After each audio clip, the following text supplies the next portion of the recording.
It's almost our favorite time of year.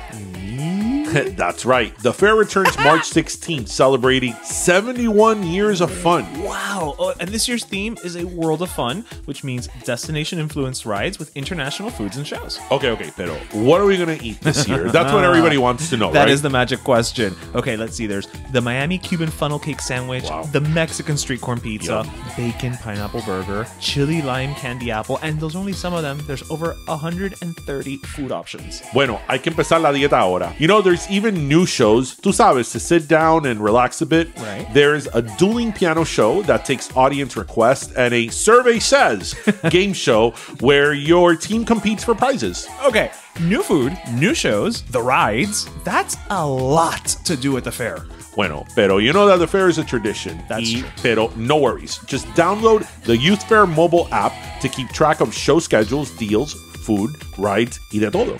The only thing left is for us to figure out when we're going to go from March 16th through April 9th. You know, there's only one thing left to say at this point. Be there, the fair.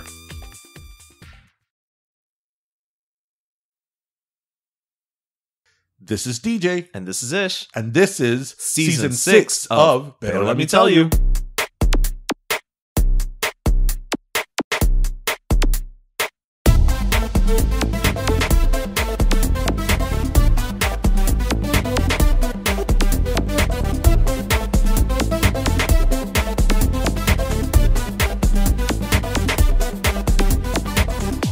Okay. No, the owl is One.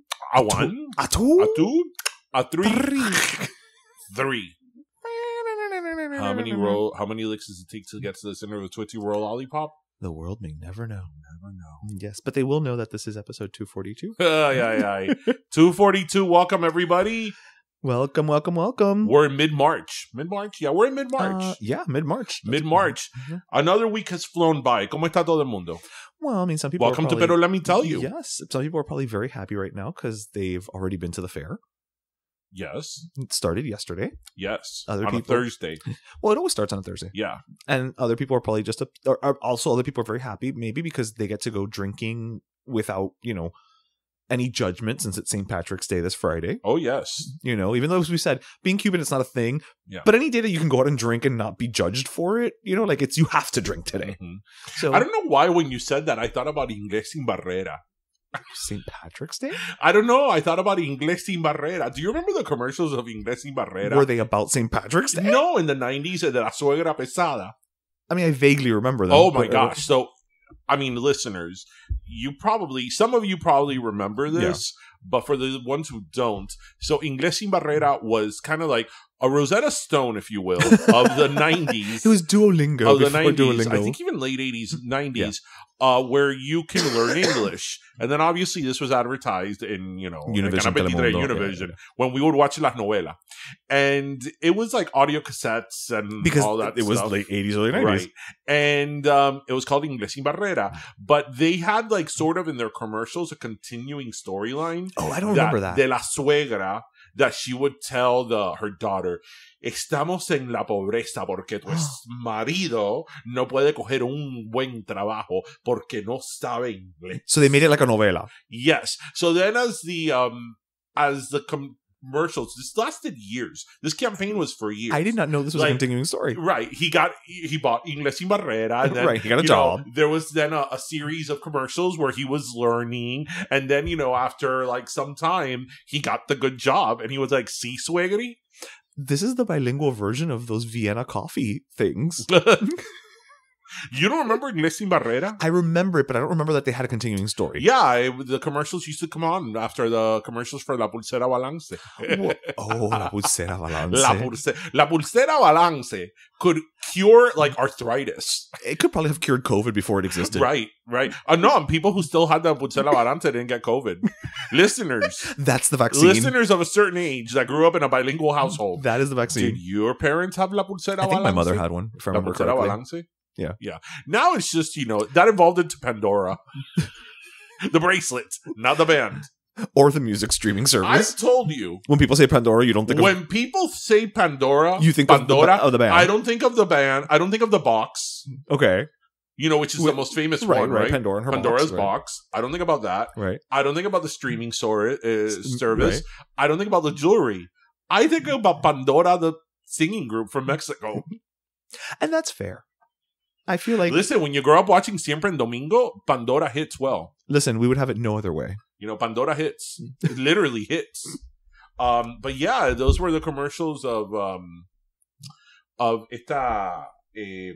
Ingles sin Barrera. Just like on, I mean, this is like really, really niche and local. Like, you really have to know, like, South Florida's local access channels, like Canal 17, Channel 17, right. WLRN, to know this. But in the 90s, there was also this sort of continuing story on how to learn Spanish, and it was like a soap opera where the lady was looking for her long lost like sister or whatever. No, the one that it was set in Puerto Rico. It was pretty good. Oh no, the one that I know that I always remember was the lady who was standing in front of like the 1980s digital screen thing with the lips. Yes. Yeah. Her I remember. Her, I don't remember her name. I think she came out in an episode of Que Pasa USA. Like, we're throwing it really back. Yeah, seriously. Like, this is almost like she probably went to high school with your mom. She's probably in the opening of Que Pasa USA with my mother. Yeah. I know exactly who you're talking about. She was had like, but she was to learn English. She had like a Joan, like the woman who sings like a Pat Benatar Shaggy haircut. Yeah, she did exactly. And but she was to learn English. Well, no? Yes, she was Ingles sin Barrera, essentially. Yeah. Pero they would put de la boca. Yeah, it was the lips to show you how to enunciate. Yes. Which that was not very helpful. This was all in the French version. This is all similar to French in Action. Well, you guys would talk about that all the time. French in Action. Okay, so listeners out there, if you took French class in the 90s, you probably... in high school, you probably watched French in Action. Right. And we used to watch it in high school. Robert et Mireille. Like, it was all about Robert and Mireille. And then her sister, Mireille's sister, Marie-Laure. And it was always like, regardez Marie-Laure ici. Le fourchette et la moutarde. We're trilingual, Pedro, let me tell you. Oui. Je te dis français pour 5 ans. C'est la vérité? Yes. Oui. Anyway, so you know how we say this all the time, when you're, especially in your formative years, when you're into something, and not only your formative years, but before the internet, you were into things and you just thought you were into them, or maybe your group was. Well, because there wasn't the internet. Right. I didn't know that French in Action was such a big thing that a few years ago, the actors that and French in Action was shot, I think, in 1987. Oh, so by the time you saw it, it was already by the time we saw it, it was dated. It was by the time, definitely. Okay. Well, but I remember watching it in high school, and I was like, oh, this is not new. No, remember, I didn't take French, so I didn't see the videos. Yeah, by the time we watched it, it was already at least 10 years old, and I didn't know that it was such a big thing. I just thought it's something that we saw at Southwest or high school. But it was like part of the curriculum for many French classes. It was such a big deal that in the, 2015, 2016, the actors that were in the show had a reunion at Yale. At Yale? At Yale, yeah, because the thing was that it was, Robert went to Yale. He was the American student in the foreign exchange student in France. Okay. So there was a major storyline. Right. And the series was in part, I think, funded by Yale. Okay. Though it was completely French and shot on location in Paris. And they had like this huge reunion, and like thousands of people went. And I was That's hilarious. Yeah. And I was like, wow, like this little show that we saw. That was a nothing show. That we just thought, oh, this is what Madame Lorenzo used to play to us, was actually a thing. Wow. I watch it all the time, actually, on YouTube. The whole series is there? The whole series. Sometimes when I'm bored and I'm just like, I need something in the background, I'll put on French in Action. And it helps you learn the language all over again. Répétez, réfléchissez, et écoutez. No, it was écoutez, répétez, et réfléchissez. What is réfléchissez? It was listen, repeat, and reflect. Reflect, okay. The other two I knew. I did not know. And then the big lips from the Centre Pompidou will come out. Oh, it's nice that the lips found work after the lady on Channel 17 got canceled. See, I remember the first time I went to Paris, we went to the Centre Pompidou, which has this whole... I love saying the Centre Pompidou. You really... Your eyes lit up when you said it. They really did. Centre Pompidou. Yeah. The first time I went to Paris, I went to the Centre Pompidou, and they have... a huge fountain with sculptures in it, Right. and one of those sculptures is a lips. And I'm like, look, the lips from French in Action. Wait, the lips were given a sculpture? Yeah, it's like these lips that move up and down and water comes squirts through them. I'll show you later. Okay, yes, listeners. yes. This is a lot to take in. I really hope there's listeners out there that watched French in Action. If there are, please DM us and let us know. I know for sure there's like at least 3. Yes, please. If you like, I legitimately if know you there's are at of least a 3. certain age and you watched French in Action, you know, in the 90s or whenever, let us know. I would love to hear people's French Yeah, it could have been the 80s. stories. It could have been the 2000s. I love that at the very... This was like a major soap opera. Right. That at the very end, there's like a fire or something, and Mireille comes out carrying Robert. Oh, how Mariela de Barrio. Yeah. She saved him. And here we are talking about French in Action on Pero Let Me Tell You. I love it. She was Pretty Woman before Pretty Woman. She saved him right back. Oh.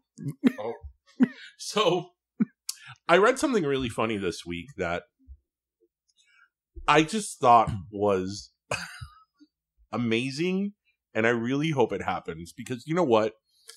In today's world, we just need humor. Absolutely. We really need humor, and we need ridiculous people to do outrageous and ridiculous things. Did you hear who announced the presidential run for 2024? Okay, so you said ridiculous. If you said ridiculous, I'm trying to think like who could be like really out there. Like I'm thinking This like person has already done a great public service by entertaining us, especially at the beginning of COVID. well, Leslie Jordan's dead, so it's not him. No. At Charo? No. Because she entertained us at the beginning of COVID with No. her hand washing things. The only person I've got left is Carrot Top. I don't know. No. Joe Exotic. You've got to be well, you know, but wait, hold on. In his defense, if you've seen his documentary, you know that he does have experience in running for office before. This was his quote. So, this is from Joe Exotic. Okay. Put aside that I'm gay, that I'm in prison for now, that I used drugs in the past. Yeah, there's that. And that I had more than one boyfriend at once, and that Carol hates my guts. This all has not a thing to do with me being able to be your voice. É verdade. You know? From Tiger King. Joe Exotic from Tiger King. And there are probably people out there who would vote for him just because Carol hates him. Oh, no, there's people that vote for him with shits and giggles.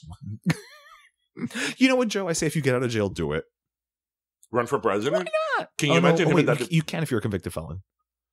Actually, no, you can't. You can't. So sorry, Joe. I don't know. Maybe he's trying to overturn his conviction. Yeah, his conviction. No. Okay. Well, sorry, Joe. But I think he should try anyway.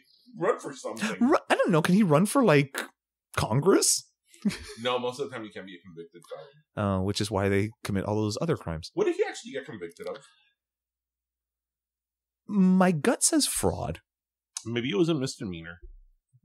Maybe, yeah, I don't really recall what he was convicted of. I don't really know what he was convicted for. Yeah, you're right. There's just so much to choose from. Yeah, really. Like, it's a fucking murderer's row. Just pick one. The least of what he was convicted for was, you know, no, because the murder for hire plot against Carol. That's what he was convicted for. Yes. I mean, listen. Yeah. Listen. You know how I feel about reality TV? I'm not big on reality TV. This transcends reality TV. I'm not big on reality TV. I often think that bad behavior gets awarded with a reality TV show. Right. And what does that say about our society? I'm that person. I'm the party. I don't disagree. No, but I don't disagree with you. However, I think Joe Exotic post jail would be hilarious. Like, just follow him trying to rebuild his life. Yeah, I don't know. He gone Dancing with the Stars. I don't know. He couldn't be worse than Carol. That is true. Or even Kate plus 8. Go to the Great American Bake Show. You know what he could do? That nobody would. He could be like on The Masked Singer. Wait, didn't he sing? Yes, that's what I'm saying. He could be on The Masked Singer. You know that documentary, that's not a documentary. I don't know what that was. It's a docuseries at most. Tiger King. That is one of the things that, I mean, I know it's been exactly 3 years. That's right. You showed me the picture the other day. It was, March of 2020. Yeah. Like right when COVID started. That is something that the creators of that just could not ever imagine that was going to become what it became. And I will say COVID helped. Yes, the timing of it was, obviously nobody could have planned the timing of it with COVID. Yeah, right. But just the filming and the production of it, the fact that poor lady lost her arm or her hand. Oh, yeah, that's right. Yeah. And the part where his boyfriend shot himself, almost on camera.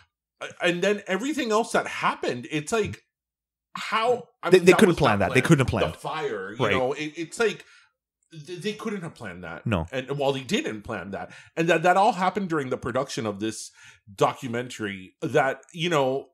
Otherwise would have been whatever. Some crazy guy. Like a little, an oddity. Yeah. With multiple lovers who likes tigers. And is, you know, glittery. Yeah, as one does. So, yeah, Joe Exotic 2024. Like, I say, why not? You know, that pesky little rule that says that felons can't run. Listen, that's the only rule we have left at this point in terms of people being able to run or not. That's true. I don't know.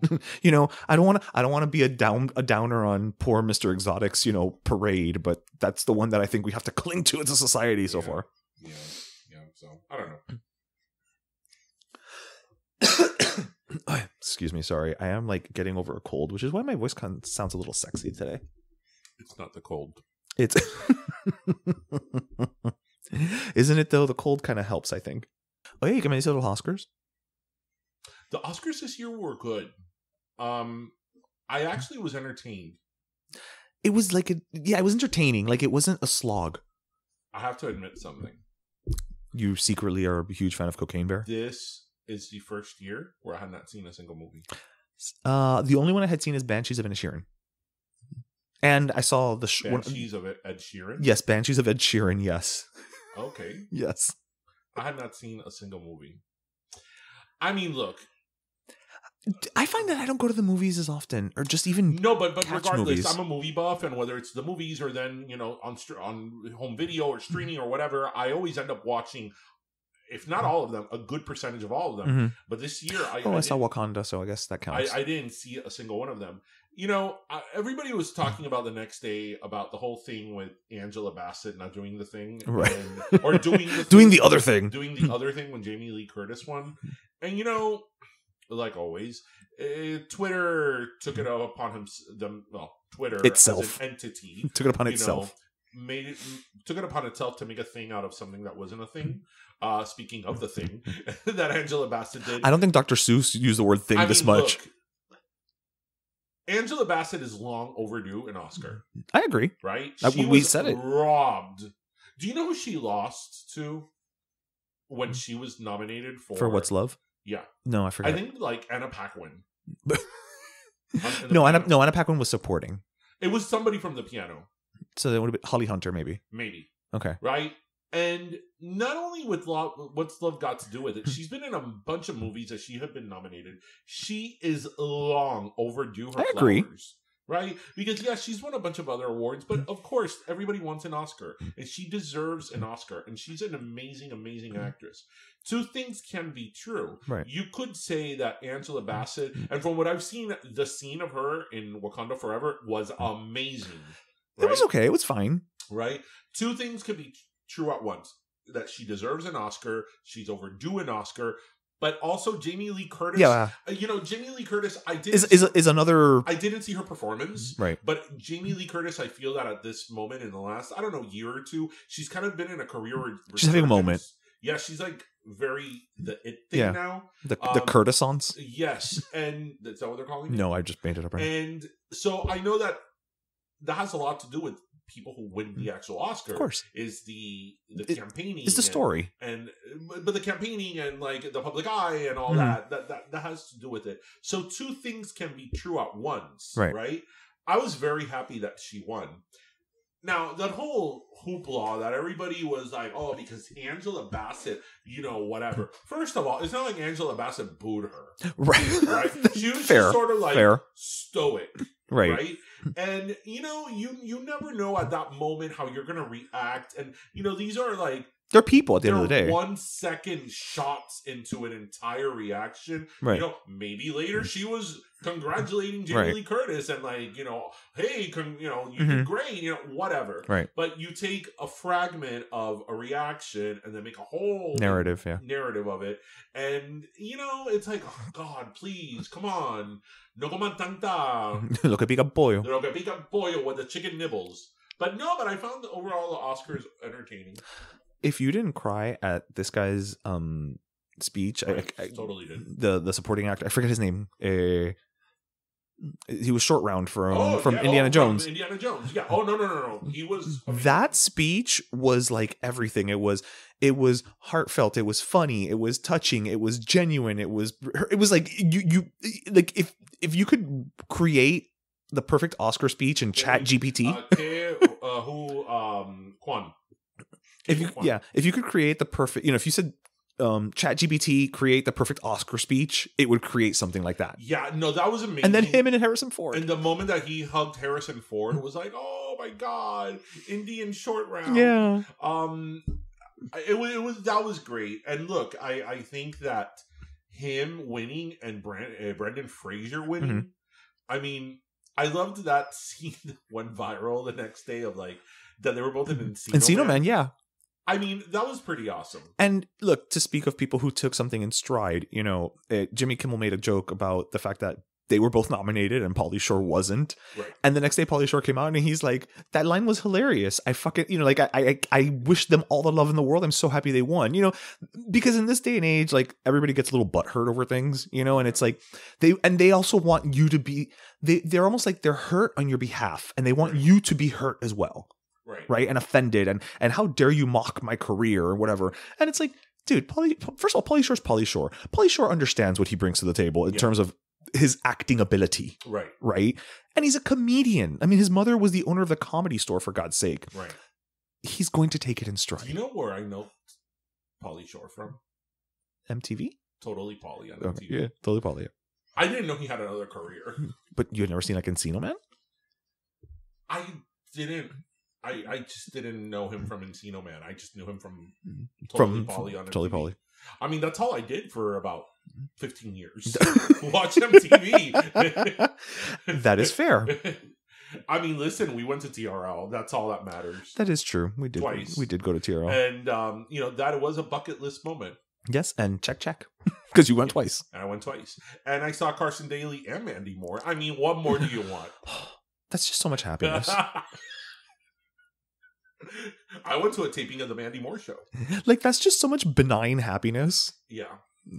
And no, but the Oscars were great, and like, you know, everybody loves a comeback story. Yeah, and you got a couple in this. Two. I mean, you got two with 3. I was gonna say, because even with Michelle Yeoh. No, 4, because I wasn't thinking about her. Because I think Jamie Lee Curtis is a comeback story too. Because in her own way, yeah. I think that a few years ago, when she was Activia, yeah, you would say, okay, she peaked. Right. She's hawking yogurt. Yes, Halloween and yogurt. Right? And that's fine. That is the worst holiday ever. She had her own lane, you know? And that's fine. And she knew, and she was cool with it. Yeah. That's the thing with her. But again, she's had like a career resurgence. And I think that now maybe because Halloween, not that it wasn't critically acclaimed before, but it's like now really like... Well, you also had the last Halloween movie come out. Is that really going to be the last year? Listen, they say that every time that the last one comes out. Every time there's a quote-unquote last Halloween movie, it's the last Halloween movie, and then we keep going. Like so Cher's farewell tour, which I mean, tour? Yeah. Infinite Farewell. You want to talk about everything everywhere all at once? That should be Cher's tour name. The Infinite Farewell Tour. Yes, the Infinite Farewell Tour. Yeah. But no, it was fun. I enjoyed it. You know, one of the everybody complains that the Oscars too long. Do you know that's actually what I enjoy about it? That it just always goes over. I enjoy sitting down when I know that something is going to be long. That's why I love Dr. Zhivago, the film. I just know that for the next 3-4 hours, this is what I'm going to be invested in. And I got really cozy. That's true. I got snacks. Yeah, you're right. And it's like, this is what I'm going to do. Yeah, it's not a surprise at this point. Yeah. You know it going in. What if it's long? It's not like you're getting a root canal, you know? Are those my only options? Yeah, but people complain about it. Oh, it's so long and boring. Well, first of all, why are you watching it? If you're going to complain, and right? Second of all, like, it's if you're watching it and you're disinvested in the Oscars, you're not going to be bitching and complaining that it's that long. I don't know. I've never complained that it was that long. Right. Even years that the winner was the English Patient. Like, it's like whatever. You just go for the ride. Yeah, it's funny because Tristan really wanted to watch the Oscars, and he did, and all the way through, and he was like, "Wow!" In his all 9 years, he was like, "Wow, I don't think there's ever been an Oscars where because everywhere all at once swept. I don't think there's ever been an Oscars where one movie has won so many things again in his whole 9 years, right?" And I'm like, son.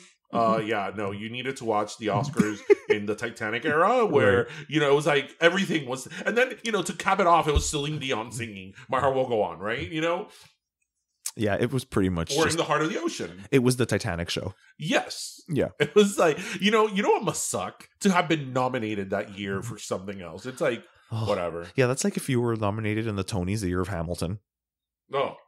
You're like, well, it's an honor to be nominated. Right, you're an Academy nominee. Just write it. Like your prima.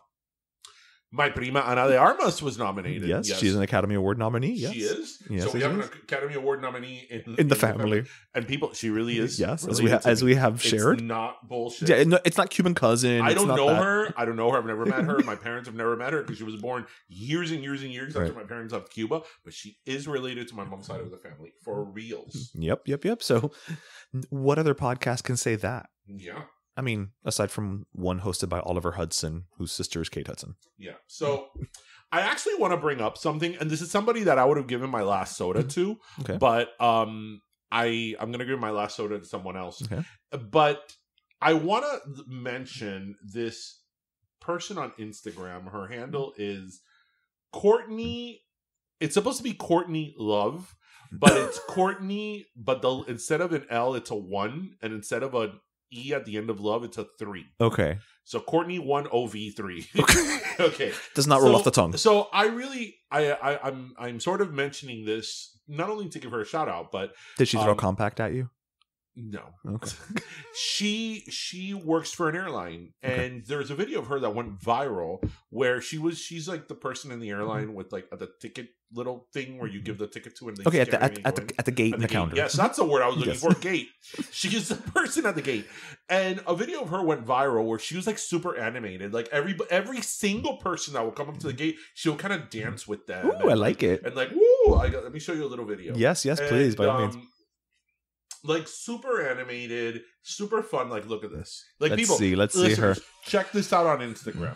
Okay. Oh, she is jamming. Yeah, and everybody was responding to it. Like, even like as you should. You didn't think she would respond to it, but she did. She has gold lame bag. Right. So she's at the ticket counter and she's like totally jamming, and everybody's like she's dancing putting positivity and love in the world. I'll go again. Positivity. Look at that. Yes. Everybody's responding to it, and in sensible shoes. Everybody's really into it. And a lot of fun, traveling, especially nowadays, is so inconvenient. All those videos, and all the videos you see of people going crazy at the airport. Awful, and just a little brightness. Yeah, why not? Positivity can go a long way.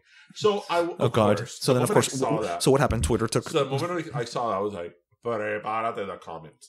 I have to tell you, the comments were overwhelmingly positive. Okay, but overwhelmingly, but there's always the handful of people that ruin it for everybody. And like, for example, there was a comment that was like saying, because she had a mask. Well, yes. She had a mask. But it showed her face, yeah. The mask showed her lips because what's happening is a lot of these people that now continue to wear masks and especially have like a job dealing with the public, they'll wear a mask that like the part of your lips is plastic so people that are hard of hearing can read your lips. That makes sense. Yeah. So somebody was like, what is the mask supposed to protect? It's not like people with disabilities, care anyway. What do you mean? And I'm like, what the hell is that supposed to mean? Wait, what does that even mean? And then there was somebody else who was like, you're paid to scan the tickets, not to dance and sing.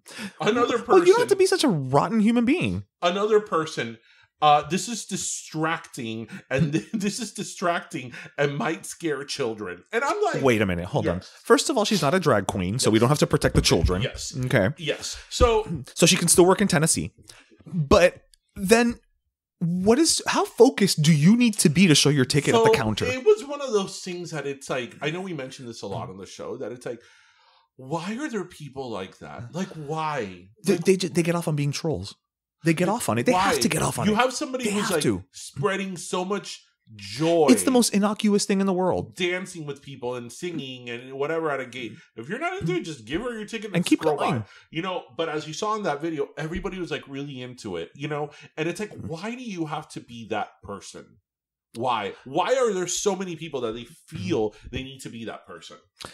I think listeners, I hope none of you are that person. But I think that if you listen to us, you're not that person. No, we would have heard of them from them by now. No, we're not the type of people that would attract those people. I would hope to think so. I know, Chico. You really think that we, with our content and our banter, we would be the type of people that would get, you know, bitter, like a lot of Karens? Listen, bitter people are bitter people, and there are people out there who just love and live to find the fault in everything. Yeah, but I don't think bitter people like Pero, let me tell you. That's true. Because we make people happy, right, listeners? It's true. We're like endorphins.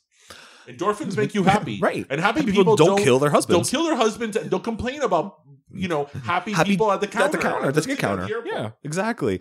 It's that thing of, you know, and I would ask, I mean, you don't have to look at it necessarily, but I am curious, with those negative comments, how many of those negative comments got like people responding, right? Because I think a lot of times these are, first of all, they're just wretched people who are professional trolls for all intents and purposes. But I think there's also something to be said for when they are rewarded for all intents and purposes for that bad behavior. Now they're like, ha ha ha, you see, when I'm a total bitch, you know, now I've got them where I want them, and now they're paying attention to me. Because for the most part, if you are that person, I guarantee you that you are not being given attention in your daily life. And because people who seek out negative attention in that format are not people who are given positive reinforcement. Probably not. I have to assume. I actually want to mention something else that I saw on Twitter. I know that we hate Twitter, and I hate Twitter, but the problem with Twitter in terms of content is that some things, it's like, okay, like I have to talk about this. Okay. So I came across something on Twitter actually today. And when the moment I saw this, I go, I'm going to totally share this. You like shelved it. Show. So there was a post. I'm not even going to say the person who posted it because I don't need to. But she is a doctor and she does have a blue check. Oh, is this one that you shared with me? Yeah. Okay. So this doctor, and I don't need to say this person's name, was talking about relationships. And this is a real post. Okay. By a real doctor. Like, I actually looked her up. So sorry, to clarify, this post was a continuation of a bigger thread where she's talking about relationships in general, or is that her specialty? That's her specialty. Okay, that's her specialty. She talks about relationships and all that on her page. So this was her actual tweet. Ross makes a list of Rachel's pros and cons, including that she's ditzy, too obsessed with her looks, and just a waitress. He thinks apologizing means calling her into a local radio show to dedicate a song to her. Later, he wants Rachel to quit her new job because she has an attractive coworker. He calls her to apologize about his jealousy, hears that her coworker is at Rachel's apartment, and decides to sleep with another woman because of it. His controlling and insulting behavior is seen as endearing and charming rather than a red flag, reflecting his deep insecurities. I actually had to respond to this. You did? I did. Oh, I didn't know mean, there was like 5,000 responses. So chances are she didn't see yours, right?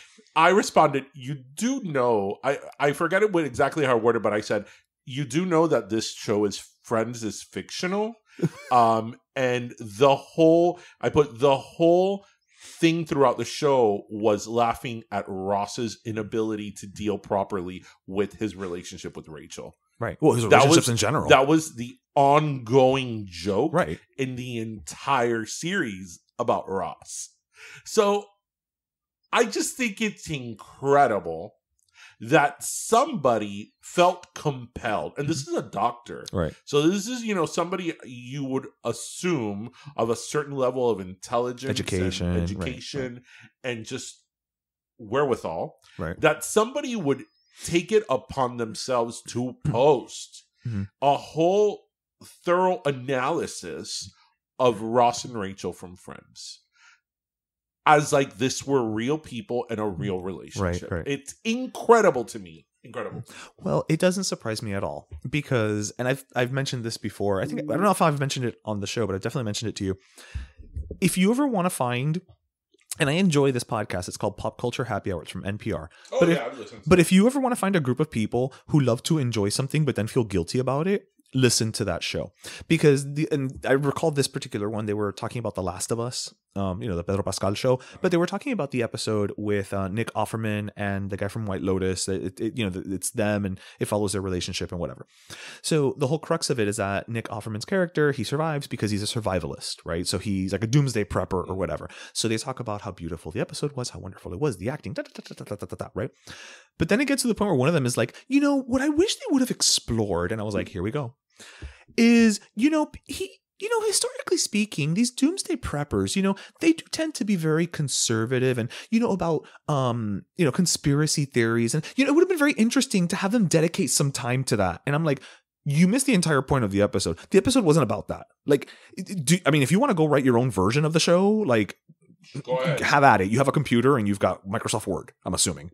But it's that thing of like, really? You think that's what is important here? And to the point of this, it's like you're so divorced from the ability to like just mindlessly consume something and enjoy it for what it is that you have to sit there and just dissect it to death. It's like you might as well just be the troll putting negative comments on that flight attendant's, It's like you're going out of your way. Yeah, it's creating, there's a lot of things to worry about and talk about and things happening. Right. That I feel that it's like this is creating something of nothing. Right. You want to talk about a relationship that on a show that ended, 18, 19 years ago, right? And again, the whole thing with Ross, aside from it being fictional, is that the entire premise of his character on the show that he's wrong. Was laughing at him. Right. He is in the wrong. Right. And how badly he handles relationships. Right. It's not like Ross was the hero of the show. Right. Or that he was what we were supposed to emulate. Right. With that said, I loved Ross. Well, for all intents and purposes, he kind of was the hero of the show because the whole crux toward a certain point became the will they or won't they. Who was your favorite character in Friends? Chandler. Chandler and Phoebe. Always? Yeah. So, my favorite character... Okay, if you made me pick one, it would be Chandler. Because, of course, Chandler's one-liners... Yeah, he was always on, yeah. But Monica and Ross, towards the middle end of the show, were on fire. Once they turned to once they crazy developed those characters, it was when the first couple of seasons of that show, I think Monica's super annoying. Yeah, she's just there. I don't like Ross. I don't like the Marcel years. Well, that was like the first year and a half. Yeah. I don't think the first season of Friends is funny. I've told you, I do not think it's funny at all. I don't enjoy it at all. I think the characters were not developed. I didn't care for it. But nowadays we would have never known. Once they found their stride and they really developed the fictional characters of Ross and Monica. Yeah, they leaned into the craziness. Yeah, the thing with Monica with the braids at the end, was a treat for the eyes and the ears. That is just when she walks in, bouncing her thing, and then of course one of my favorite scenes ever is the sandwich. With the moist maker. The moist maker. I was like, I knew it had a name. When he's like, oh, it was so large. I threw most of it away. And he does the thing where he puts his hands on his eyebrows and he's like, you threw away my sandwich? My sandwich. I'm telling you, when a show has the ability to actually excuse me, develop a character, it is a good thing. It is magical. But nowadays, since everything has to last, 3 episodes or else it's pulled off the air, good luck. Yeah. I don't think a show like Friends would... It couldn't exist nowadays. No. It couldn't. Because number one, I don't think it would have been given the chance to develop, like we were just saying. It just wouldn't. Well, I mean, Friends was a hit from the beginning. Yes, but Friends still kept tweaking and refining the formula. Like, I don't think that we're a hit. We know exactly what we're doing. Like, they kept having to go, I don't want to say going back to the well, but they kept going back and saying, okay, now what? Now what can we do? Now, because it's very easy to just, if you've got a hit, coast. Mm-hmm. Just say, all right, this is what works. Let's ride this till the end. Mm-hmm. And they didn't. I don't think so. Do you really think that they were on a break so he could do whatever? I didn't think so. I don't remember exactly what was said, but I'm gonna err on the side of Rachel. Yeah, Rachel was right. Yeah, I think it's so funny when I think it's season 1 when he comes back with the girl that they're playing "Take a Bow" by Madonna. Oh yeah, yeah. That Rachel is. Yeah, she's like with the rain is coming down or something. Mm-hmm. I always thought that was weird. Yeah, it's like they probably got music licensing at that time, and then later, Well, but you know why it's Madonna? Why? Well, because they're a Warner Brothers production, and she's on Warner Maverick. Well, there we go. Yeah, that's exactly why. That is why, everybody. That's exactly always why. There's always a why. There's always a why. So I wanted to bring up something that's going to be a little upsetting. Oh, I know we're riding a very, very happy train right now, but I wanted to bring up something a little upsetting. You know what I would totally have right now? An elephant ear from the fair. Well, you're going to go tomorrow. Today. You're going to be at the fair today. Okay, listeners. This Friday. Listeners. Okay. When you go to the fair, for our local listeners who go to the fair all the time, we love everybody. Como dice Mariah, we love everybody.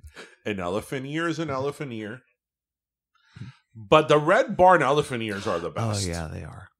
They are. Let's stop pretending. It's the classic. Let's stop pretending that the other ones with the pudding and the apple and the cherry top. I love a good cherry topping. I'm not turning it down. Yeah, I love the apples with the little sugar. Give it to me any day, right? Yeah.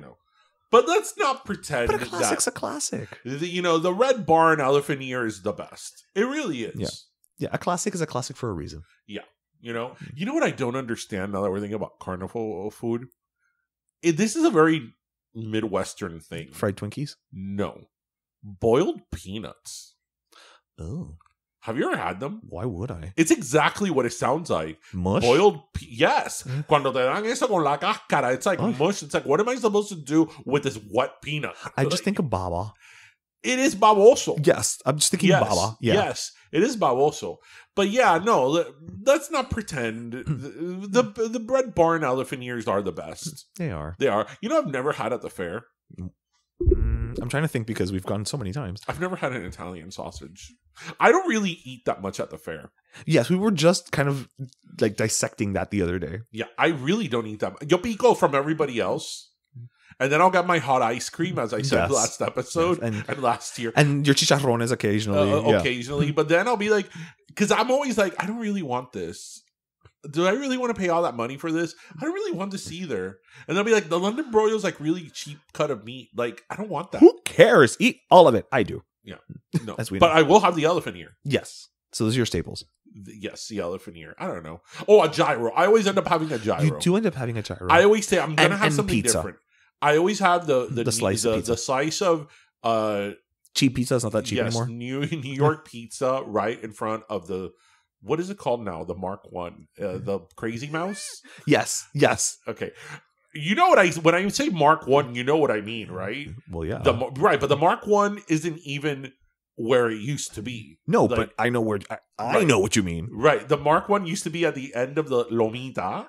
Right. Right. But it's something else there now. But then the smaller roller coaster, which is the Crazy Mouse. Whatever. Yeah. People that went up to the fair would know. Yes. And you will also know if you go on March 23rd and catch us live. Yes. The wheel there now, the big wheel by the fair is not as big as the giant wheel. It's not? No.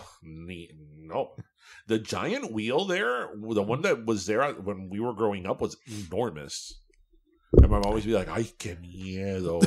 Ay, eso no tiene protección." She sounds like Eva Mendes' mother. Like, "Ay, eso no tiene protección, Darien, tú no te vas a montar en eso." And then we would go on it, "Ay, no te muevas." So maybe she's happier now because it's enclosed.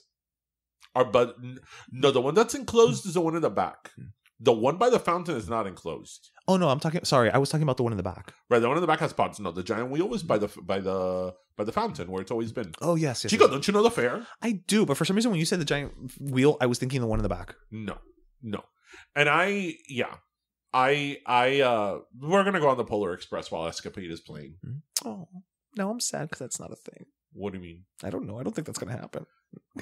They still play Escapade by Janet Jackson. I don't know. I'm just making that shit up. We can play Escapade by Janet Jackson. We can put it on like our phone while we're on the Polar Express or the discotheque. Remember when that in growing up? I mean, this is taking it really way back at the fair. There was the yellow parking lot and the red parking lot. We always were the red parking lot because the red parking lot would be when you were entered to Miami Park from 107th, whereas the yellow parking lot would be when you entered from 100. No, I'm sorry. When we entered from 112. Yeah. 107th would be the yellow parking lot. And that's where the people from Hialeah used to. Oh, yeah. No, so then we were always red. We were always red. Yeah. I remember when you would walk in and said, remember red and you'll be ahead. ¿Te acuerdas de las latas de Coca-Cola? Y las bolsas de Wholesome. La bolsa de Wholesome. Wholesome doesn't exist anymore, does it? It doesn't. There's a U-Haul there now. Oh, so definitely not bread. No, Wholesome bread. Definitely not a bakery. Anymore. But I remember it was $6 and 6 bags of Wholesome. Yep. How does a bread company go out of business? I don't know. Maybe they merged with what is it? Something. Party Bread, Orlando Lakes. Probably Bimbo. Bimbo. Sí, el del oso. Yeah, el osito. Yeah. Yeah. They make whatever. Okay, go on to what you were going to say. Never mind. Well, I don't know how to pivot now from the fair to something to keep it with the Friends theme. But so I saw something on Instagram that it made me upset for two reasons, right? So this is actually one is not enough. One is not enough. So this is actually covered by Only in Dade via Only in Broward. Oh, so it was a Broward thing. Yes. So this week there was a release of a man from jail who was wrongfully convicted of a crime in 1988. Yes. 57-year-old man, Sidney Holmes. He was released. And I was like, okay, well, that's good, right? That's a good thing, right? Unfortunately, he had already served 34 years, but, he's been released. It was a 400-year sentence. Mm-hmm. So I was like, well, what did this man do to be convicted of a 400-year sentence? Do you know what he did? What? He was wrongfully convicted of driving two men. So he was driving two men who robbed two people at gunpoint. Mm-hmm. And he got 400-year sentence. But do you know what the average sentence is for rape? What? It's like, wait, hold on, because I took a screenshot of it. The average sentence I found for sexual abuse offenders, which I'm assuming includes also potentially rape, 191 months. Okay, I don't know anything about this case in terms of what he did. The details.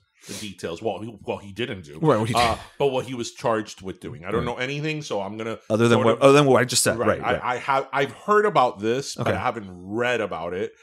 I don't know any details of the case that incarcerated him. But just based on what you told me, the thing is that I can almost assure you that when they found him guilty, it was a conspiracy. So I'm going to go ahead and say that they probably found the other people involved guilty, because that's a tricky thing of a conspiracy. If two people say, we're going to go rob a bank, and you're like, okay, I'm just going to drive the car, right? And you drive them to the bank, and they go in the bank, they steal the money, and they actually end up killing someone. Mm-hmm. Well, guess what? You, the driver, even if you didn't intend to do that, if you didn't intend to kill someone, you were just thinking like, okay, I'll just drive you. You all get charged for the same thing. What is the difference? That's a conspiracy. What is the difference between a conspiracy and accessory? Usually an accessory is after the fact. Okay. Right? Okay. So you were running, they were looking for you, and I'm like, okay, come hide to here. My house, hide here. Or you do something to help that person out. Okay. But you were not part of the original crime or the subject crime. But that's the tricky thing about a conspiracy. That's why people really have to understand the totality of what they're doing. But to go with that, That again, I don't know anything from the case. years. I don't know anything from the case. Don't know anything from it. But I imagine that they probably got a really bad they must have. deal. Yeah. I don't know. I don't know if they pled, but I'm thinking that. Well, who pleads to 400 years? Well, you don't know. I mean, they could have maybe been subject to the death penalty or something. Okay. And they right, pled. right. Oh, yeah. Okay, fine. 400 years. But there was clearly shoddy attorney work there. Mm-hmm. I imagine probably I'm taking a lot of liberties in my assumptions, but I imagine that these probably were people who did not have a lot of money. So they didn't have public defenders, probably a public defender, and they probably nothing against public defenders. We love public defenders, but they're overworked. But these people probably did not have the resources to properly have a defense attorney for each one of them that could have the time and all that. And at the end of the day, money is a very important part of it, because you could be an amazing public defender, but as a public defender, your resources only go so far. And when you are able to when you have the resources as a defendant to put together a dream team, somebody dedicated just to you have an advantage now. Yeah. So I'm gonna go ahead and guess that there was probably some shoddy lawyering here. They probably just wanted to get rid of the case and take whatever plea deal you wanted. There's more to it than that, if what you're telling me. But I mean, this type of work, that's something that really came across, obviously really came to my understanding when I was in law school, that there's so many cases like that. That's why so many law schools throughout the country have what's called an innocence project. Yes. Which is when they take cases of like that, of people that were wrongly incarcerated. A lot of them get to be overturned nowadays because of DNA evidence. Yeah, which we didn't have before. For example, that guy in 1988, that crime probably happened in like 1986, 1985. See, by the time he got convicted, they didn't have DNA evidence at that time. Right. So, I mean, even in the O.J. Simpson trial, like DNA evidence was like really, like it was in infancy. It really was, and it really didn't have a lot of weight at that time. And we're talking about the mid 90s at this point. So a lot of people have been able to get overturned nowadays. This is a learned section of the show because of DNA evidence, because in a lot of these crimes, they preserve the evidence. Like they'll preserve not only the documents, but like the weapon and all that. And they can that's why there's so many untested rape kits. They can later trace like DNA, or they find somebody else's DNA, so that cancels you out. The whole plethora of things. But yeah, no, that's very unfortunate. And people like that, they get their freedom, and a lot of times they do get restitution from the state. But and a lot of times it's in the millions of dollars. But usually these people, it's not like their conviction was overturned after serving 4 years in jail. Right. It's usually like 25 34 plus. Yeah. Right. So it's really, really unfortunate. So that's why my hats go off always to like innocence projects throughout the country, or not a lot of attorneys take that, because again, it's a lot of resources and money that you have to spend on somebody that, on a case that is not going to get you. Well, it's not a sure thing either. I mean, it could probably it can lead you to a dead end. Yeah. So that's why they get students. Speaking of the law, I did the career day. That's right. You did career day. I did career day for the second time this year, and I have to tell you that I posted this on my Instagram. It was my second time. Career day is exhausting. I saw you yesterday after career day. Y tú estabas acabado. I was. I got home and I took a nap. When you take those naps that you like are completely disoriented when you wake up, that you fall into like a deep sleep. You think like 3 days passed? I had to put on 8 mock trials. Like I was exhausted. And with children. But I wanted to go to talk a little bit about career day. And first of all, you being Whitney Houston. When you do that, not that I didn't have respect for teachers before. I've always had the utmost respect for teachers and educators, and I think they're, as I say, are everyday heroes. But when you are there in the classroom, you really, really like are in front and center at what's going on, and it's like, wow.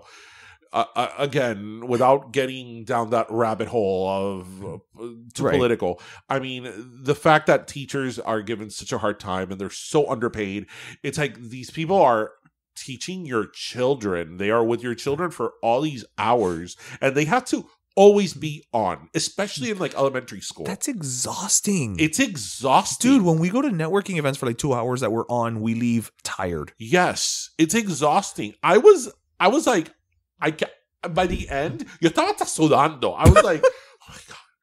But anyway, but to the thing. So I try to make it really fun. Of course. Because I'm just not going to go up there and be like, the law, because it's like, that teach them about torts. Teach them about torts and, you know, the rule against perpetuities and property.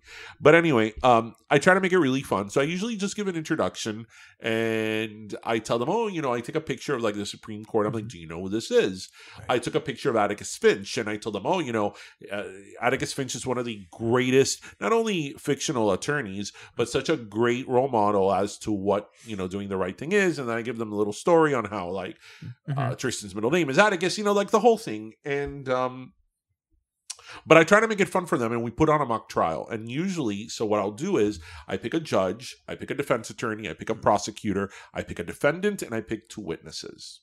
So, and then the rest of the class is a jury. So I'm like, okay, if you didn't get picked, don't be upset because you actually, everyone's participating. Everybody's participating. You are actually the most important people here. You are the jury. With these people, the judge, the defendant, the prosecutor, the defense attorney, they're actually going to put on a show for you because you are going to be the jury and you have to deliberate. Okay. Like I get them really, and they get really into it. So what I do is I take a candy jar and I tell the kid who's going to be the defendant, I tell him, okay, go and get the jar, go to the jar of candy, take out a bunch of candy, a handful of candy, take it out of the jar, look at it, ponder it for a second, and then put it back in.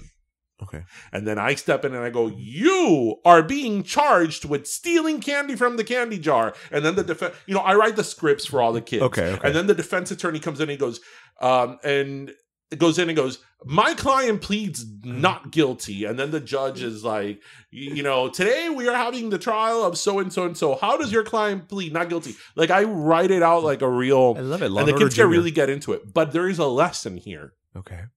Because after they put on the whole show and like again like the prosecutor questions the witnesses and then the defense attorney questions the defendant, then I, you know, they rest their case and then I go, okay, jury, now you have to deliberate. Okay, how many of you think he's not guilty? How many of you think he's guilty? Most of the time they will go for guilty. Why?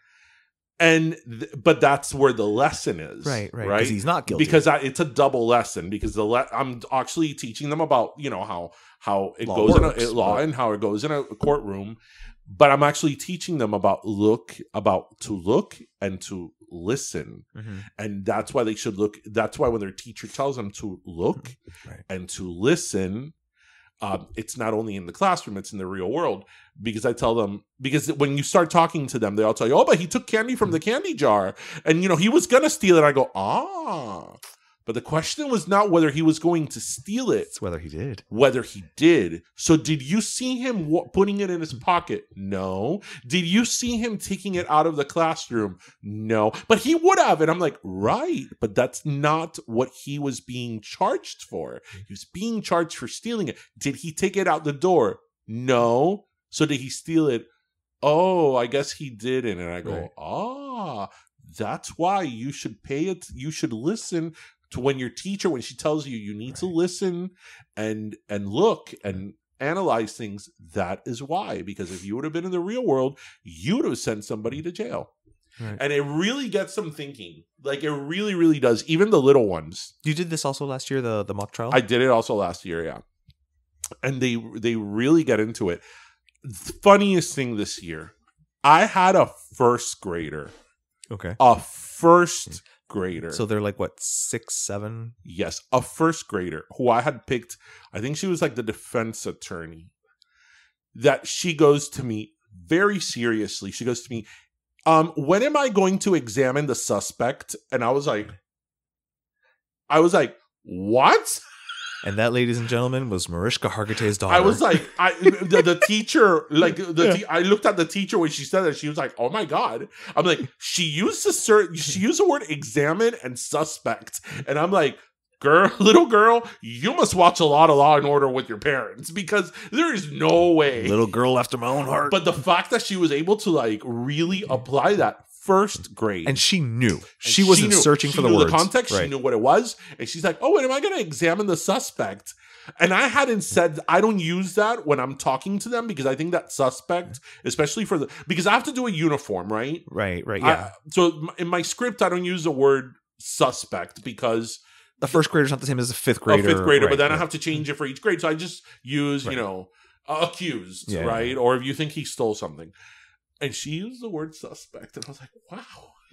I was like, just send her to Harvard now. She's going to get there. Just send her. Just make it happen. Chop, chop. Make it happen.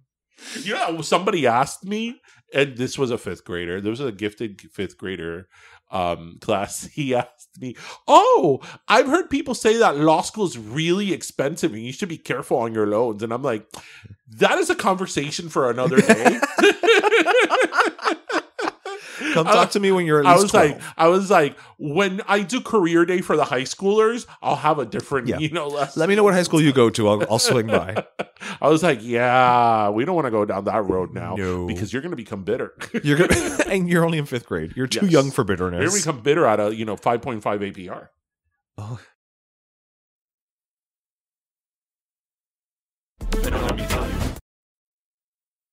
Hey everyone, this is DJ, and if you listen to the show, you know how much we love Jupiña. The pineapple soda is refreshing and sweet, and Jupiña goes great with everything from a medianoche to a hot dog to even a rum or vodka. Whether diet or regular, Jupiña has been part of our heritage for over 120 years. From watching our abuelos drink Jupiña at every get-together to introducing the next generation to its distinctive taste, Jupiña is practically part of the familia, como un Juprimo maybe. Así next time that you need a cool, refreshing beverage, grab that distinctive orange can of Jupiña. After all, only Jupiña tiene puro sabor a piña.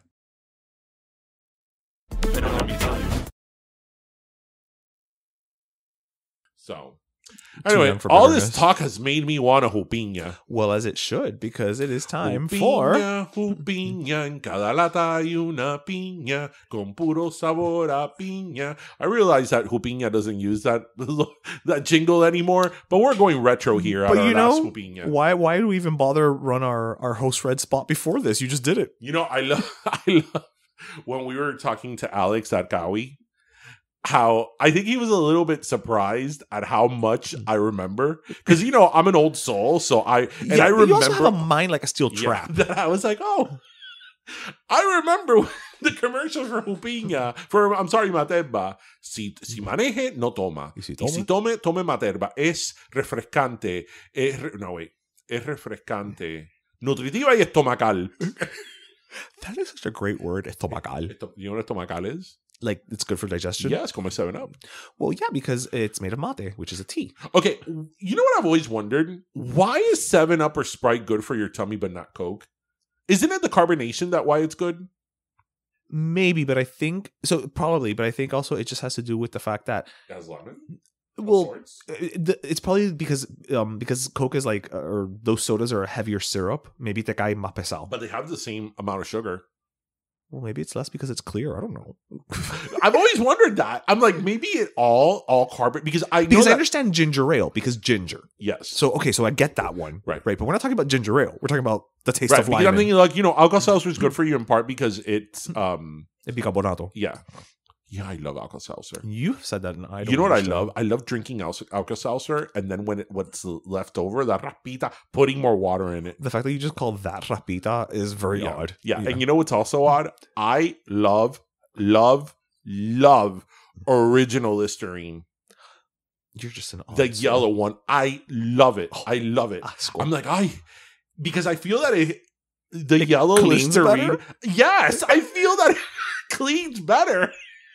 That's like, okay, this is the real medicinal stuff. Like nothing that tastes good can be effective. This is the real medicinal one. Okay. All right. I understand the mental logic behind it. I get it. I will give it to you. I completely. Okay, well, let's go to our last Jupiña. Our last Jupiña. Do you want to go first? Do you want me to go first? You can go first. All right. So my last Jupiña, actually, it just came to me today as I was leaving the gym. There was this kid by the door. And I say kid because he was 17. He's like, "Hey, sir, one moment. Can I talk to you about something?" And I'm like, "Okay, fine." So he started to tell me about this organization called the Parker Project. And it is an organization that was started by a family out in California after the death of their son, Parker Angeles Diaz, from a form of cancer. And after he passed away, they started kind of reflecting on it, and his father started to think about all of the struggles that they went through, and just the financial burden and all of that, and how they wish there was something to help other families. And so they have started a foundation called the Parker Project, which you can visit at myparkerproject.org, and families apply. And so the family that was being helped in this instance was a local family, a child with cancer, and they apply and they, provide funds so that you can, because sometimes these treatments are not where you live. Yeah. You have to travel to it. And then now it's not just traveling. Now it's hotel. Yeah. Now it's food. If you have, small children who aren't in school and they have to come with you, this is an extra expense. Yeah. So those are the things that people don't think about. You just don't think about, or what if you're a family that, you're in the middle of treatment and the parent who has the job loses their job, which I believe is the case that he was telling me about this particular instance. So, I just thought it was something good, and I would have never stopped usually to talk to somebody at the gym, quite honestly, because I'm very in and out. But I'm glad that I did. And you can visit it at myparkerproject.org and learn more about it and make a donation. That really is a great initiative. Yeah. Great initiative, because just on top of dealing with cancer and the trauma and the stress and the fear that comes with that, especially childhood cancer is and then having to deal with everything else, because your life doesn't stop. No, that's a good one. That's a good one. So my last soda, actually, my last Jupiña comes from actually a listener. Okay. A very, very good listener of ours who's been a listener for a while. She actually sent this to me. She's like, take a look at this. And it's our listener, Anna. So Anna, thank you. I actually did take a look at what you sent me, and I thought it was extremely worthy of a last Jupiña. So my last Jupiña today goes to a representative from Kentucky, Pamela Stevenson. And Pamela Stevenson, there's a video of her this week that I believe it went viral. Yeah, I saw it. They're having some type of hearings over a proposed bill in Kentucky, which would make it illegal for parents to choose to support their child if their child either wanted to transition. Correct. Yeah. And the blockers and things of that nature. Yes. And the puberty blockers and all that. And, she asked one of the people who was an advocate for this bill, and she pretty much answered that the reason they were doing this bill was because it's illegal to abuse or mutilate children. Right.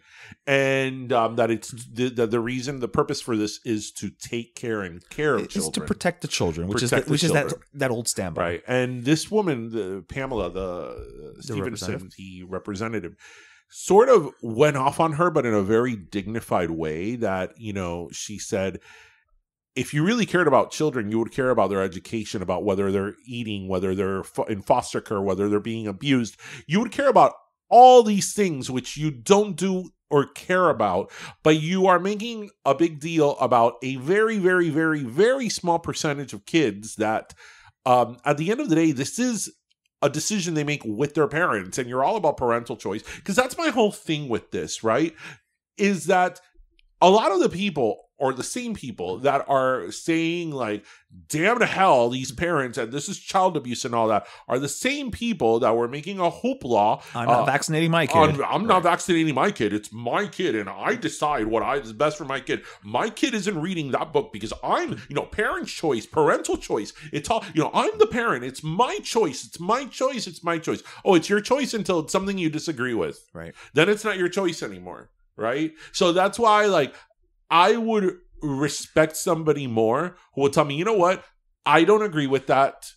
I don't agree with it. I wouldn't let my kid do it. I wouldn't let my kid do it.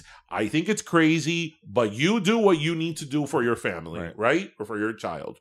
I would respect somebody more than that, but that double cross. So my last Jupiña goes to her because I just thought, and you, if, for those who are interested, you could see the speech or the viral on YouTube. It's again Kentucky, and it's Representative Stevenson, Pamela Stevenson. But she's also an ordained minister and a veteran. And a veteran, and she talks about how God loves everybody, and God doesn't make anything that's imperfect. And if you're supporting these children, you're following the will of God. I mean. Again, it's not whether you agree with this or not. It's that this whole hypocrisy. The blatant hypocrisy. It's parental choice. Until I don't want it to be. And again, they're making, if you listen to certain people about these things having to do with gender affirming or transitioning of kids, you would think that like every kid is doing this. This is like they're shooting up puberty blockers. This is like in the back the 1% of a 1%, right? Yeah, it's a this microcosm. Is a very, very, very negligible number, right? Pero no. Whoever, if you hear that, you think that it's like those images of like a factory of like the wall is the wall of the Pink kids Floyd, standing in a conveyor belt, and they're just going into that little thing that comes out, smoke comes out of it, and they're coming in a boy and they're coming out a girl, whatever. You think that it's like, oh, they're doing that in kindergarten, like they're putting the whole. I mean, por favor. It's just all these like culture wars that are just ridiculous. And meanwhile, my insurance is shooting up the roof. And so are my taxes, but nobody cares about that. And rent is out of control. And there's no, and environmental causes and all of that. But let's focus on, like you said, the percent of the percent of the percent of the percent of the percent. Yes, because the drag queens are going to come in the middle of the night and steal your children. And just so you know, we recorded this entire episode in full drag. Well, I do have a throw over me because, we do record in the Tundra, also known as my house. So, anyway, so our listener, Ana, thank you so much. A Jupiña for you too, Ana. Yeah, let's give her a Jupiña as well. Yeah, let's give, I you know what I would love to do? I would love there to be a way that we could have an Oprah moment with Jupiña. You got a Jupiña. You got a Jupiña. No, a Jupiña 6-pack. You got a Jupiña. You got a Jupiña 6-pack. And to all of our listeners who've supported us all these years. So, I want to do that. That'd be fun, right? It would be fun. But we have to give it to them. We can't throw it to them because no, that's a lawsuit. Alguien va a salir con un chichón. That's a total lawsuit. Absolutely. But well, before we I got it hit in the head with a Jupiña. We don't want that. I want to read that claim though. Before we log off though, I just wanted to do a quick rundown because as y'all know, we are involved in everything. So what is it? Everything? Everywhere all at once. Yes. It feels like a hell of a lot of times. So this Saturday, March 18th, we have our Pim Pam Pollo pop-up at Hybrid House. If you follow us on Pim Pam Pollo MIA, you'll see all the information for where that location is. It's by the Miami Airport. Super cute place. It's beer and coffee. So, you can drink beer, then wake yourself up with the coffee. It's perfect, and have our wings. March 22nd is trivia at Beat Culture. Sorry to those of you. I did hear from a few of you that you showed up this past Wednesday, and we actually had to reschedule it, and I guess we didn't give enough notice on our page about that, so sorry, but we will be there March 22nd at Beat Culture. Right before, on March 23rd, we are at the fair. Now, as some of you may or may not know, we love the fair. So this is actually our yearly time that we go with all of our friends, but at 7:00 we're going to be doing a live recording of the week's live show. From the Tamiami Park at live from the hall behind Arnold Hall at the Miami Youth Fair. Yes, so we're going to be. Pero let me tell you, we're going to be in the marketplace, which is Arnold Hall essentially. I believe that our contact at the fair, Michelle, said that it's actually we're going to be included in the app as programming for that day. Oh well. So it's official. So it's at 7:00. Swing by. Again, you'll be part of the episode that's literally going to air the next day. So you can say you saw it happen live. And then after that, on the 25th, we have a pop-up at Unseen Creatures, and on the 31st, we're not going to be there with Pim Pam Pollo. We're just going to be there as spectators and consumers of hamburgers, we're going to be at Burger Beast's Hamburger House Party. It's a Friday. It's at the Magic City Casino. Tickets are still available. And honestly, I was looking at the lineup of the burgers and the snacks and the treats and everything, and I can't don't know wait. what I'm going to do. You're going to eat is what you're going to do. I don't know what I'm going to do. We'll share burgers. Because they give you a full burger. We'll share burgers. And the last time I went, I was like, I'm not going to make it out of here alive. It's that good. It's that good. It is. It's worth them. It's worth them. I just recommend people to either fast before it, go in elastic pants, and if you have some type of medical testing, like a couple of weeks later, like cholesterol. Yeah, don't book it for Monday. Yeah, don't do it the week after. No. It's that good. Yeah, but I think if you go like with a friend, like maybe at some point you can start splitting the burgers. Yeah, I guess. But because you don't want to throw food away either. You don't. So you just go, if they have like a little plastic knife there, just go and you cut your burgers. And it's a lot. Because the thing is that I remember the first time we went, they give you a full burger. So like in the first place, I was like, oh, look at this delicious cheeseburger. Yum, yum, yum, yum, yum. Then the second one, oh, look at this delicious, mushroom Swiss burger. Yum, yum, yum, yum, yum. The third one, oh, wow, this burger looks great. Let me take a bite.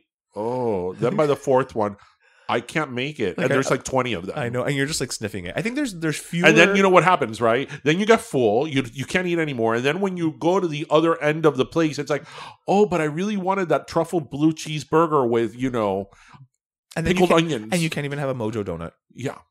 Which that's the biggest sin of all. Yeah. It really is. So anyway. Yes. Well, everybody, we hope you listened, laughed, and learned. And as always, remember to grab your pastelito, your croqueta, and your jupiña. And thank you so much for joining us, everybody. Have a great weekend. See you next week. Yep. At the fair. Yeah, March 23rd. Cuídense, mi gente. Bye. Pero Let Me Tell You is co-hosted by Darian Borges and Ismaeliano, produced by Ismaeliano, and our theme, Pero Let Me Tell You Freestyle, is composed by Michael Angelo Lamleplex, the official gay guy. And don't forget to subscribe and leave us a review on iTunes.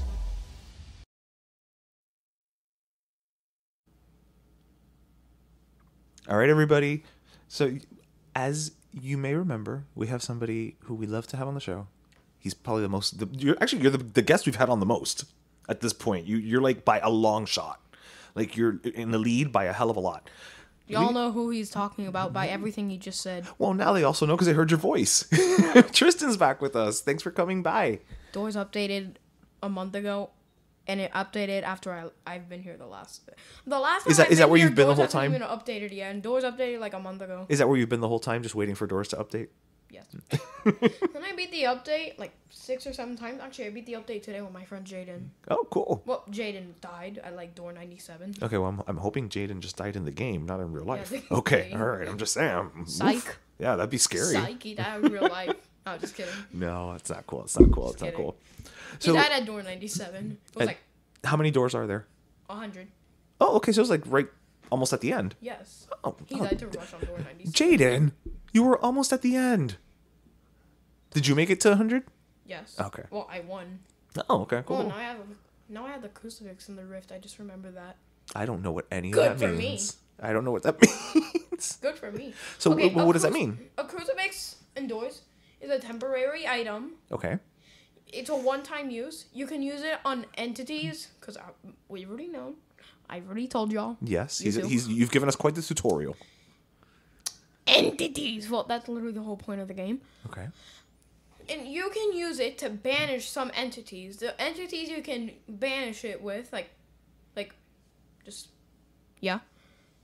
is Rush, okay. Ambush, Dupe, Screech, Halt, Eyes. I think there was a few more. Which is the one that you were for Halloween? Seek. Okay. Okay, you can use it on Void, but you can't really see it. If you don't have the crucifix out, Void will take 40% of your damage or HP. But if you have your crucifix out, okay, Dupe and Void are two of the few new entities in the game. Mm-hmm. Well, in the update, you will use your first how he works. You can.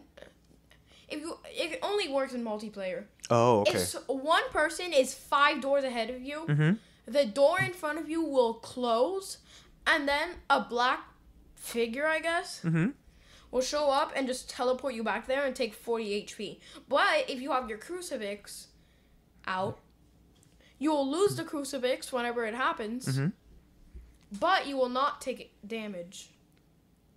So you're using the crucifix on void, you just can't see You don't it. lose health. Yeah, you don't. So, yeah, the entities you can use it on is Rush, Ambush, Seek. No, not Seek. Well, yes, technically. Rush, Ambush, Halt, Screech, Dupe, Void. I think there's a few more, right? Well, seems like there's a lot of them. There's 20 entities. I only said Oh, okay, 6. that's not too bad. You can also use it on Seek and Figure, but it's temporary. Oh, But with the other entities, it's permanent. Got it. I just want listeners to know that he's currently wearing a shirt that says Born to Game, and he definitely was after this explanation that he's given us about this game. Okay, so the 6 new entities in this update are El Goblino, Bob. El Goblino? Yeah. El Goblino, Bob. Is that like a Latino Jeff, goblin? Mexican. Okay, there you go. I'm gonna See? repeat myself for the 3rd time. El Goblino, Bob, Jeff, Dupe, Snare, and Void. Okay. Which one's your favorite of the new ones? The new ones. I'm gonna have to say Jeff. Jeff? Yeah. Okay. Wait, there's an entity that's called just Jeff? Yeah. Like, but It's like black. Okay. It's like a black void with eyes. okay. White eyes, no pupils, and tentacles. That is not what I think of when I think of Jeff. Well, before the update, there was only one good entity, which was Guiding Light. But now they've added more. Jeff, El Goblino, and Bob are also good entities. Oh, okay, so Doom and Snare are not. So what Same makes as them same as Void. What makes them good entities? Like, what is it that they do that makes them good? No, good. I meant like not evil. Right. That's what I mean. So like they like, do they provide, like, if they're there, they provide just extra don't health? Do anything. Like Guiding Light helps you throughout the game. Okay. If you're in a dark room and you stay there for too long, he shows up like And on he, the like, door. lights up the room. If it's a locked room, he lights up the key after a while. Okay. And yeah. Also, when you die, he shows up and just gives you tips. Oh, well, that's helpful. I mean, it would have been more helpful if he give you the tips before you die. Oh, it's... The doors is actually supposed to be played without, like, a guide or anything. Oh, so you're supposed to just, like, go for it. El Goblino, just... You can talk to him. That's everything. No voice acting. It's in bubble chat. Oh, okay. Bob is just a skeleton that can do absolutely nothing at all. He's just a bag of bones by El Goblino.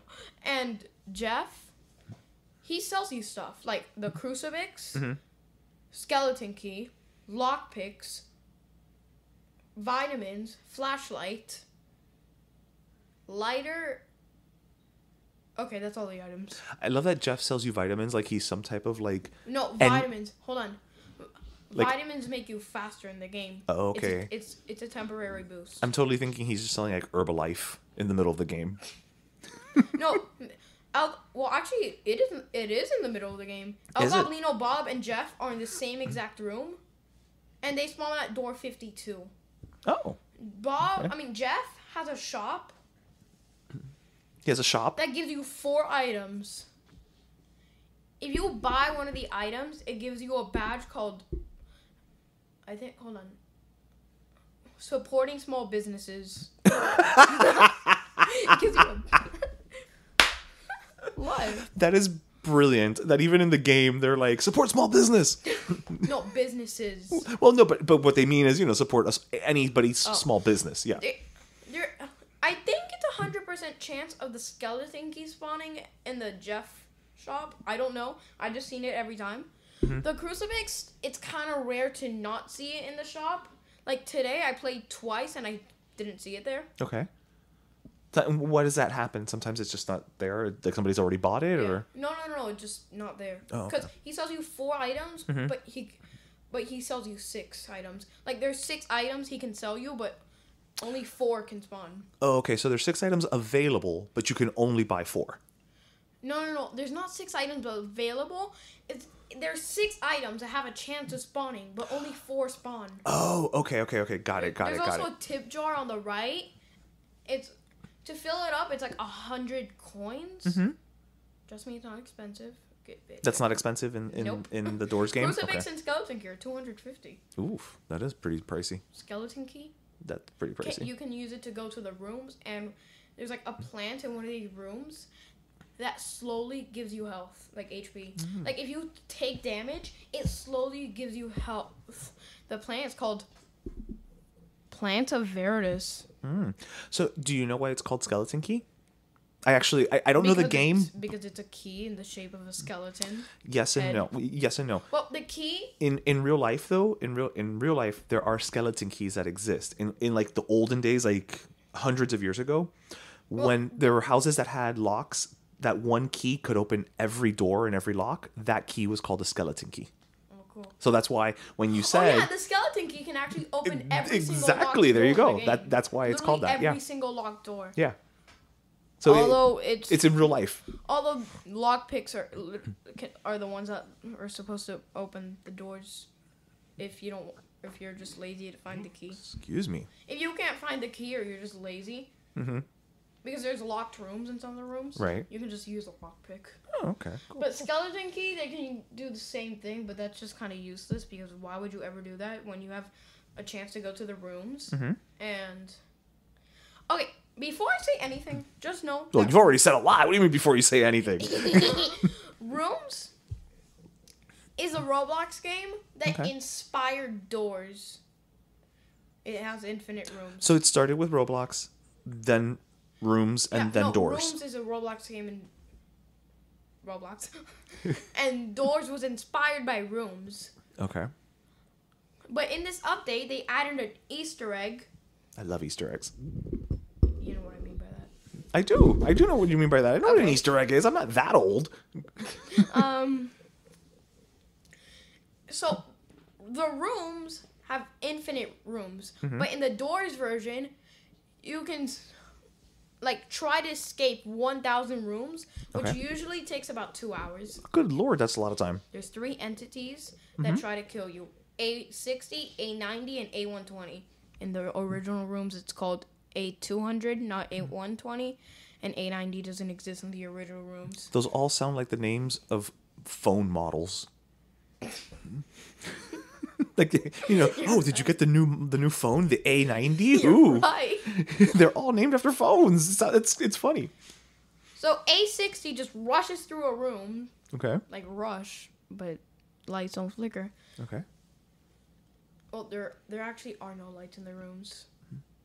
Well, at all? Ever? Yep, no so lights. It's like all in darkness. Yeah, the first room, I'm talking about the Doors version. I don't know about the original rooms because I've only gone to like door A60 on that one. I'll take your word for it. So, on the first room is the brightest. There's like a giant window on the top, and it just gives you a light. There's also a flashlight you can buy called the gummy flashlight. It's sounds like a delicious flashlight. You can't eat it though. Ah, boo. So it's like a flashlight that like you have to click it several times. Like it's like an infinite flashlight, but you have to like keep on clicking it to keep it on. It's really annoying. So if you buy an actual flashlight, there's also normal flashlights. You can use it. Also, there's batteries in the rooms because eventually the flashlight runs out of batteries. That is true. That does happen with flashlights. Yeah, that's very valid. Yeah. So I wanna shift the conversation for a minute though. Okay. Just for a minute, because I know that you're going to the fair. Yeah. What are you most looking forward to about the fair? Because we love talking about the fair on this show. So Elote pizza. So you want a elote pizza? Pizza. Okay. Yummy. That sounds really good. Nom nom nom. That elote pizza. Yum. Look at you doing voices over here like you're auditioning for a cartoon. All those voices are definitely not from Roblox. They're definitely not. No, they're not. Nope, no copyright there. No copyright no. there, sir. No, not at all. Not at all. Yeah. Yeah. I'm looking forward to a few of the rides, although I've already been on them. Well, but you can be on them again. Yes. That's the beauty of a fair. You can write things multiple times, dude. So I changed my Roblox username to don't say the U word. What's the U word? It's spelled like this: UWU. Only fairies. U-W-U. So It's a weird word. Uwu? Why? I don't know. Why does everyone do this? I don't know what you're talking about. I'm trying. That's literally the actual word. I'm trying to learn. I'm trying to be like hip like the kids never nowadays. Say it again. Okay, never again. What There was goes that? Grimace. Oh, I'm like, what fell? I'm like, McDonald's Grimace. it would be Grimace who would fall, of course. Hey, but that sounded really loud too. Like on the microphone, I was like, God, what the hell happened? It's crazy. Anyways. Yep. So yeah, onwards. The rooms, the Doors version, has 1,000 rooms that you have to go through. I was looking outside. We got distracted a little bit. There's like a shiny object outside we both looked at. Yeah. Okay, I'm gonna say the part that I was saying. Okay. So on the first room is the brightest room because there's like a very giant window. Okay, you're very excited about it. Very giant window on the top. And it gives you light. In that same room, again, you can buy a gummy flashlight for 10 coins. It's very annoying though. Oh my god, the door opening sound effect. I hate it. You have to go through 1,000 rooms, 2 hours of your time just hearing that. Oh no, I'm not doing that. Nope, not gonna do it. Not gonna do it, sir. I was also explaining the entities. A60 just rushes through a room. Okay. He's red. If you didn't know, there's a YouTuber, a Roblox YouTuber called Creekcraft. Okay. And like several months before the update, the developers of Doors trolled Creekcraft while he was playing, and they spawned A60. Oh, that I don't know how Which that was from happens, the but rooms. that sounds interesting. Yeah, which was Like I'm inspiration picturing for like the rooms. A60 like just like coming out of the primordial ooze, like spawning, like. A90. Okay. Oh, just know at the Doors. So, A90. Okay, first I'm gonna say this. Okay. You know the entities A60, A90, A120. So like I mean, I don't, but you've explained them to me. Yep. Yes. the rooms are also called like A001, A002. Okay. They spawn more frequently after the room names. Like their names are just the names of the rooms that usually spawn in. Like Okay. afterwards. Like A60 usually spawns a lot after A60. A90 usually spawns a lot after A90. Okay. And A120 just spawns a lot after A120. You put a lot of emphasis on the a lot there. You did, sir. I'm not gonna lie. So A90. Okay. He just pops up on your screen for like a second. Then you have to stop moving, like nothing. Okay. You just have to like stand there, do very nothing. still. You cannot even rotate your screen because if you didn't know, Doors is in first person, Oh, okay. and you can rotate your screen to look behind you. Right. You cannot even move your screen at all. So totally still. Yep, just still. Okay. If you don't, he doesn't kill you instantly, but he takes 90% of your health. Also, there's no band-aids in the rooms. Oof. Okay, so he takes your health and he doesn't even let you put a band-aid on your on There's no the band-aids damage. in the rooms. Yeesh. None at all. Well, that's not Only good. about 20,000 people have gone to the end of the rooms. Wow, that's not a lot of people if you think about how many people play Doors it. has 2.6 billion visits. Yeah. Wow. That's a lot of visits. Actually, in fact, Doors is the second fastest Roblox game to reach 1 billion visits. Damn. It's behind the Roblox game called Piggy. I've never heard about Piggy. But you know what? Doors took 94 days. You know what? You can tell us about Piggy next time you're on the show. No, I've never played that. Oh, okay. I just thought you know about everything, you know, because you're born to game. Anyways. So, A120 now. A120. Mm-hmm. He's like A60, but he has a chance of rebounding. Okay. So he can rebound. You know what? He can rebound once. Mm-hmm.